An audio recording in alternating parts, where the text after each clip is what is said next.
Sarah Huckabee Sanders, White House press secretary. Good morning to you, Sarah. Good morning. It's great to be with you. So we heard the president yesterday. A lot of people agree with him. They say, why don't these lawmakers do what we've put them in office to do and focus on health care and things that really matter instead of investigation. What are your thoughts?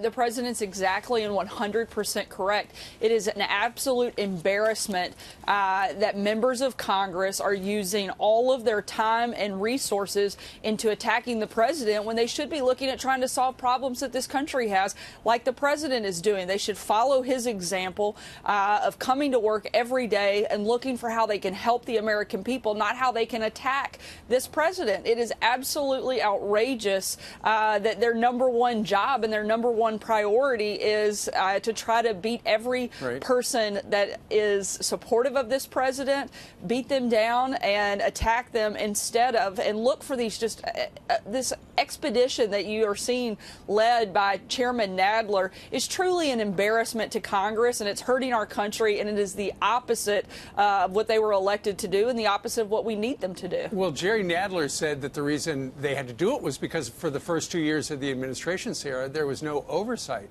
But, you know, you look at past, we know that the Mueller investigation could be close to an end. He's looking into all sorts of things. It's not like the Democrats have any evidence that the president broke any laws.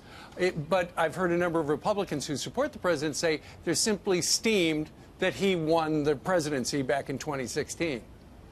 What Chairman Nadler is missing is that the first 2 years were not about oversight. They were about success. They were about delivering on the things that the president campaigned on and promised the American people he would do once he got elected, which is why he got elected in the first place. He came here to change the way that Washington works, and Chairman Nadler is doing exactly what every single person who voted for this president, 63 million Americans, came out in a loud voice and said, we're sick and tired of. We want something different. We want Donald Trump, and we like what he's doing. They like the fact that we have a booming economy. They like the fact that ISIS is on the run. They like the fact that we're making new trade deals. They like the fact that our enemies now fear us and our allies actually respect us, and that we have better relationships on the world stage that had been destroyed over the last 8 years. They want somebody who is actually doing something for them, not someone who is simply focused on attacking other people like we're seeing from the Democrats.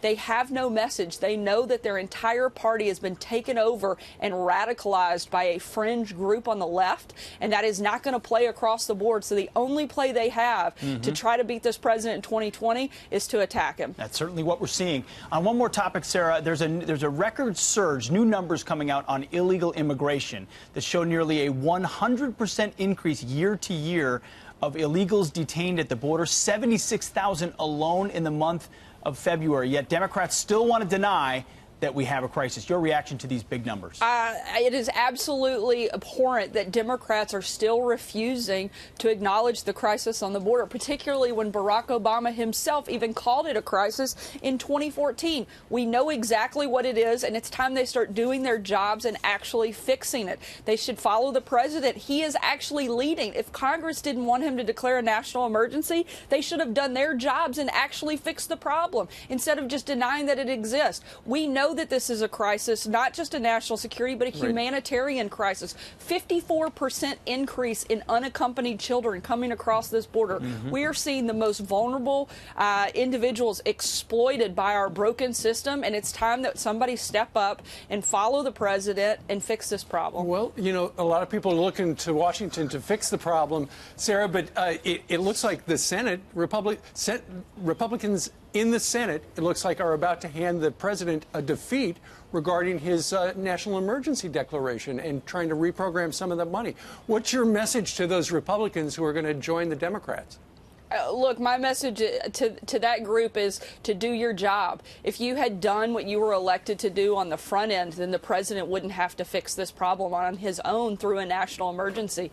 The president has the absolute authority. In fact, he has a duty to call a national emergency to fix the crisis that we have going on at our border. As you just said, 76,000 illegal individuals came across our border just last month alone. That would fill MetLife Stadium. I'm a bigger Razorback fan, and so I like to use that analogy. But that is a massive number of people coming across our border. If that doesn't define crisis, I don't know what does. And that's something that we have to address. Congress should have fixed this problem. The president tried multiple times to get Congress to work with him to address the crisis. They failed to do so, and now the president has to do what is absolutely necessary and what is right, and that is to declare a national emergency and fix the crisis at the border.